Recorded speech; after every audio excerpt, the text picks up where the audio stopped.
मैं धन्यवाद देना चाहता हूं कि आप लोगों ने मेरा समर्थन किया और मुझे विधानसभा तक पहुंचाया। और मैंने चुनाव के समय आकर एक बात कही कि मैं आपको निराश नहीं करूंगा। जो ठेव का विधायक है उसकी आवाज विधानसभा में आपको अलग से नजर आएगी और मैंने करके दिखाया। दो बहुत बड़े फैसले थे। पहला फैसला कि किलो के हिसाब से सेब बिकना चाहिए, बहुत सालों से मांग चल रही, क्योंकि बहुत शोषण हो रहा था हमारे बागवानों। मैंने ये मामला विधानसभा में उठाया और आपने देखा होगा कि किलो के हिसाब से सेब बिकना चाहिए। और एक मांग थी श्रीमती विद्या चौक जी जब बागवानी मंत्री थी, उनकी एक सोच थी कि यूनिवर्सल कार्टन होना चाहिए, क्योंकि अभी टेलीस्कोपिक कार्टन उससे भी बहुत ज्यादा शोषण किसानों और बागवानों का होता है। तो इस बार उस मुद्दे को हमने जोर शोर से उठाया और बागवानी मंत्री ने विधानसभा में घोषणा की कि अगले साल से जो है यूनिवर्सल कार्टन जो है वो प्रचलन में है। ये दो बहुत बड़ी मांगे हमारे किसान और बागवानों की। और मैं एक सोच लेकर चला। इस बात में स्पष्ट कहना चाहता हूं कि यहां मन से कहा गया कि मैं राजनीति में बहुत छोटे पर, जब मैं छोटा था तब से सक्रिय हूं। मैं मधुबनी का रहने वाला हूं, एक छोटे से गांव में पैदा हुआ। हमारी तो कोई राजनीतिक पृष्ठभूमि नहीं थी, हमारे घर से कोई नेता नहीं था, लेकिन आप लोगों की दुआएं थी, कुछ करने की इच्छा थी। मैं कॉलेज गया, कॉलेज का अध्यक्ष बना। एनएसयूआई का सबसे छोटी उम्र में मैं अध्यक्ष बना, युवा कांग्रेस का नेतृत्व किया और प्रदेश कांग्रेस का अध्यक्ष रहा। श्रीमती विद्या चौक जी के बाद जो मेरी राजनीतिक गुरु रही हैं, मुझे प्रदेश कांग्रेस का अध्यक्ष बनने का मौका मिला। और आपने देखा होगा कि जब मैं अध्यक्ष था, हमने 4 जिलों से यहां भाजपा को शिकस्त दी। और अगर हिमाचल प्रदेश में सरकार बनी है, उसमें आपके विधायक का बहुत बड़ा योगदान है, ये मैं कहना चाहता हूं। और मुझे श्रीमती सोनिया गांधी ने और राहुल गांधी ने अखिल भारतीय कांग्रेस कमेटी का प्रवक्ता बनाया। और मैं सोच ही नहीं सकता था कि इतने छोटे से प्रदेश का रहने वाला, और आज तक कोई भी एक अनंत शर्मा थे जो राष्ट्रीय प्रवक्ता रहे, उसके बाद ये मौका मुझे मिला।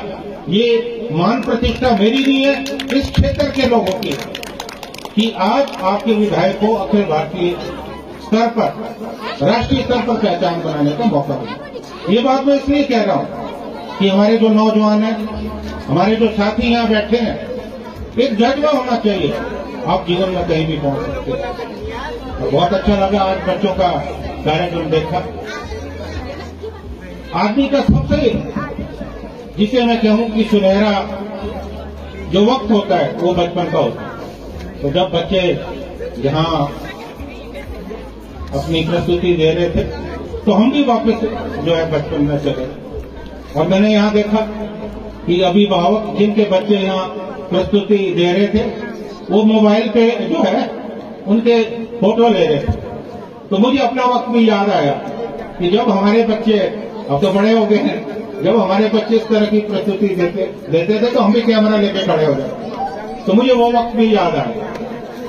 और आज सभी अभिभावक यहाँ आए और मेरा एक निवेदन आप लोगों से है, जो मैं हर जगह जाकर कहता हूं, जिसे गंभीरता से समझने की जरूरत है।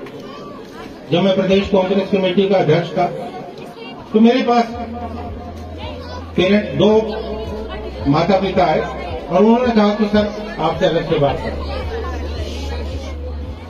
अब मैंने अपने पीएम को कहा कि अलग से बात करनी है, कमरे में किसी को आने नहीं। और दोनों फूट फूट के रोने लगे। मैं परेशान हो गया कि क्यों रो रहे। तो मुझे उन्होंने कहा कि सर हमारा बच्चा 17 साल का और उसे नशे की लग चुकी है, और वो इतना आदी हो चुका है कि अगर उसे हम नशा ना दें तो घर में तोड़ फोड़ करना शुरू कर, हिंसक हो जाए। और मुझे इस बात का दुख हुआ जब उन्होंने कहा कि उसके जीवन का प्रश्न है, हम खुद उसको आकर वो जहर दे कि सर कुछ कीजिए।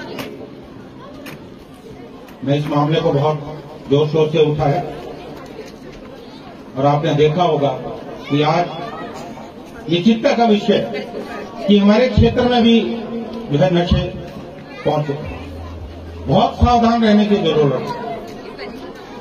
और मैं सभी अभिभावकों को से मेरा निवेदन रहेगा कि आप गंभीरता से इस बात को लें, और जो स्कूल की मैनेजमेंट है उनसे भी निवेदन रहेगा। अभी एनआईटी हमीरपुर में एक बच्चे की ओवरडोज के कारण मृत्यु हो गई और मैं खुद एनआईटी पहुंचा और मैं हैरान हुआ जब मैंने वहां मैनेजमेंट से बात की कि हॉस्टलों में बच्चे नशा कर रहे हैं।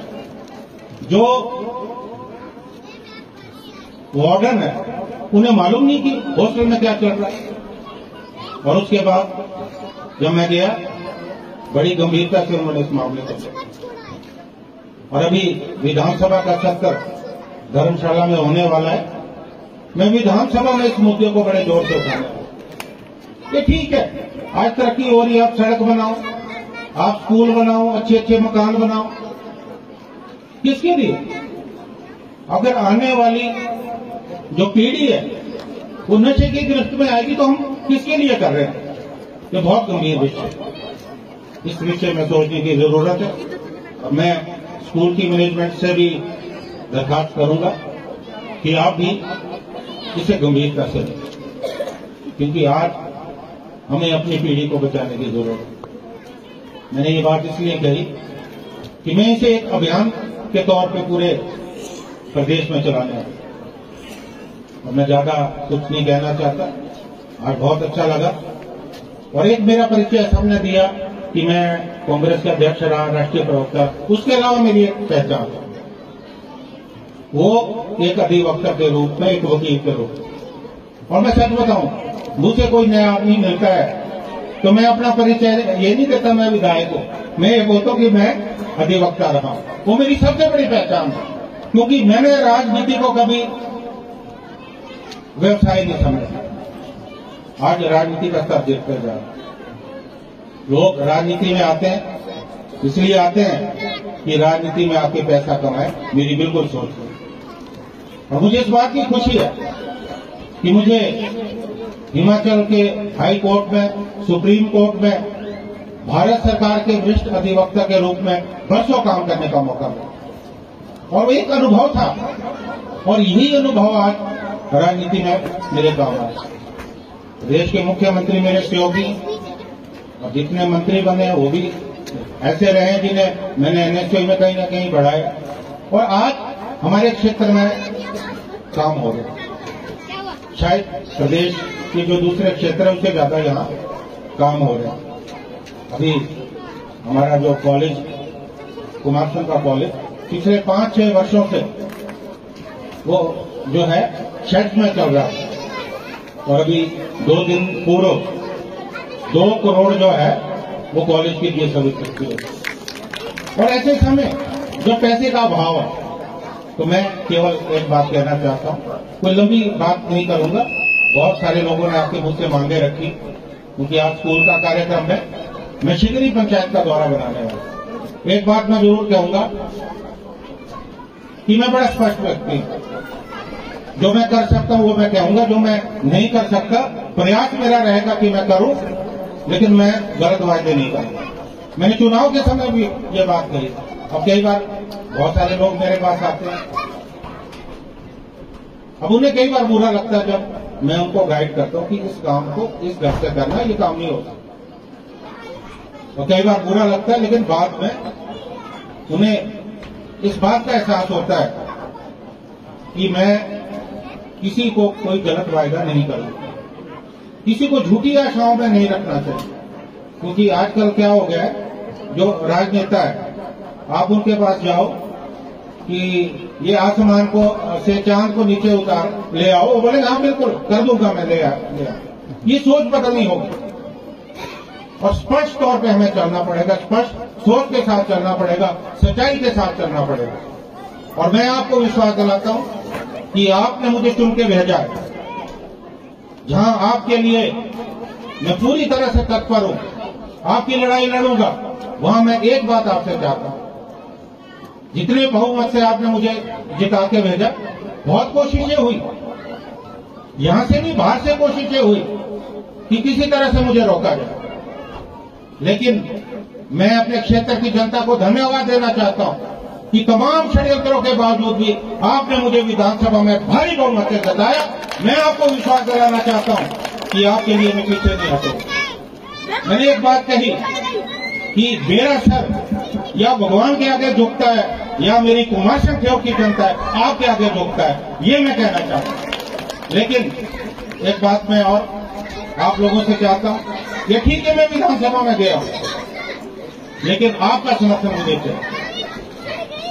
आपका समर्थन हमेशा अगर मेरे साथ रहेगा, मेरी आवाज में ताकत होगी। चाहे मैं विधानसभा के अंदर हूं, मैं चाहे विधानसभा के बाहर हूं, चाहे मैं राष्ट्रीय स्तर पर राजनीति कर रहा हूं, मुझे जब विश्वास होगा कि मेरे क्षेत्र की जनता मेरे साथ खड़ी है, मेरी आवाज में और दम होगा, मेरी आवाज जो है और ज्यादा बुलंद होगी, ये मैं विश्वास दिलाना चाहता हूं। और ये क्षेत्र